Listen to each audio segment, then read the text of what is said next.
Senior वजीर सिंध शर्जील मेमन ने कहा है कि पीटीआई चाहती थी कि लाशें गिरें। वजीर दाखिला ने लाशों की ख्वाहिश पूरी नहीं होने दी। बानी पीटीआई का मौजूदा एहतजाज 9 मई से कम नहीं था।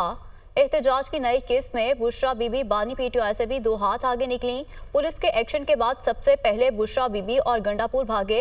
अहम मौके पर एहतजाज की कॉल अच्छी रिवायत नहीं, वो मीडिया से गुफ्तगू कर रहे थे। जब पहला धरना था उस वक्त भी इमरान खान की ख्वाहिश यही थी कि किसी न किसी तरीके से उनको कुछ डेड बॉडीज़ मिलें, जिस डेड बॉडीज़ के ऊपर वो पॉलिटिक्स करें। तो ये भी वफाकी हुकूमत ने, मैं ख़ास तौर पे कहूँगा कि इंटीरियर मिनिस्टर साहब ने जो पीटीआई की वो ख्वाहिश पूरी होने नहीं दी, जो उनको डेड बॉडीज़ चाहिए थी।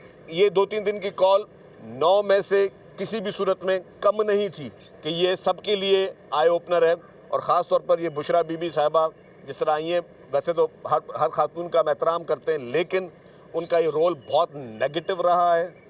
इमरान खान साहब से भी मैं समझता हूँ कि 2 हाथ आगे निकली हैं इस पूरे एपिसोड में। जैसे ही पुलिस ने एक्शन किया तो सबसे पहले चीफ मिनिस्टर खैबर पख्तूनख्वा भागे और सबसे पहले बुशरा बीबी साहिबा वो कंटेनर छोड़कर और वो स्टेज छोड़कर सबसे पहले फ़रार हुई।